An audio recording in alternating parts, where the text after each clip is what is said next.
वालेकुम नाजरीन, मैं हूं मलाइका राजपूत और आप देख रहे हैं CBN 24/7। शामिल करते हैं आज की अफसोसनाक खबर।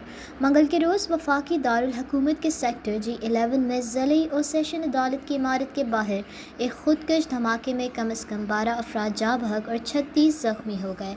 ये वाक़या उस वक्त पेश आया जब इस्लामाबाद में बैनुल अक़वामी तक़रीबात जारी थी, जिनमें इंटर पार्लियामेंट्री स्पीकर्स कॉन्फ्रेंस और छठी मार्गला डायलॉग शामिल थी, जबकि रावलपिंडी में पाकिस्तान और श्रीलंका के दरमियान वनडे मैच भी खेला जा रहा था।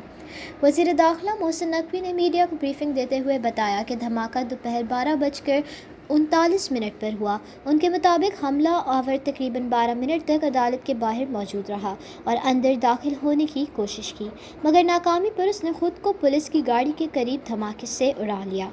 मोहसिन नकवी का कहना था कि धमाके में जाँ बहक होने वालों में एक वकील और पुलिस एहलकार भी शामिल हैं। ज़ख्मियों को पम्स अस्पताल मुंतकिल किया गया, जहां इमरजेंसी नाफिज कर दी गई है। अस्पताल के तर्जुमान डॉक्टर मुबशिर देहा के मुताबिक 36 ज़ख्मियों को लाया गया, जिनमें से 18 को इब्तदाई तिबी इमदाद के बाद फारिग कर दिया गया। 14 ज़ेर इलाज हैं, जबकि 4 की हालत तशवीशनाक बताई जा रही है। वज़ीर सेहत मुस्तफ़ा कमाल ने पिम्स अस्पताल का दौरा किया और ज़ख्मियों के इलाज मुआवजे के बेहतरीन इंतज़ामात की हिदायत दी। वज़ीर दाखिला ने कहा कि CCTV फुटेज हासिल कर ली गई है और तहकीकात जारी हैं। उनके मुताबिक हम इस वाक़े को मामूली नहीं समझ रहे। हमले का वक्त और मकाम बहुत से पैगामात देते हैं, जो भी इसमें मुलव्वस है, चाहे मकामी हो या गैर मुल्की, उसे अंजाम तक पहुँचाया जाएगा। उन्होंने मज़ीद कहा कि इस्लामाबाद में सिक्योरिटी सख्त कर दी गई है और आइंदा 2 हफ्तों में बग़ैर E-टैग गाड़ियाँ शहर में दाखिल नहीं हो सकेंगी।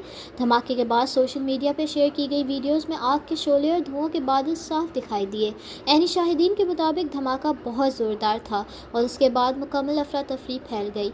वज़ीर आज़म शहबाज शरीफ ने वाक़े की शदीद मज़म्मत करते हुए कहा कि ये कार्रवाई ख़वारिज और हिंदुस्तानी हिमायत याफ्ता फितनतुल हिंदुस्तान की साजिश है। हम दहशतगर्दी के मुकम्मल ख़ात्मे तक जंग जारी रखेंगे। सदर आसिफ अली ज़रदारी और वज़ीर दिफ़ा ख्वाजा आसिफ ने भी धमाके को मुल्क के लिए ख़तरे की घंटी करार दिया।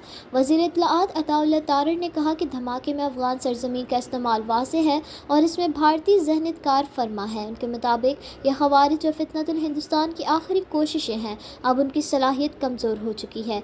धमाके के बाद इस्लामाबाद और रावलपिंडी में सिक्योरिटी हाई अलर्ट कर दी गई।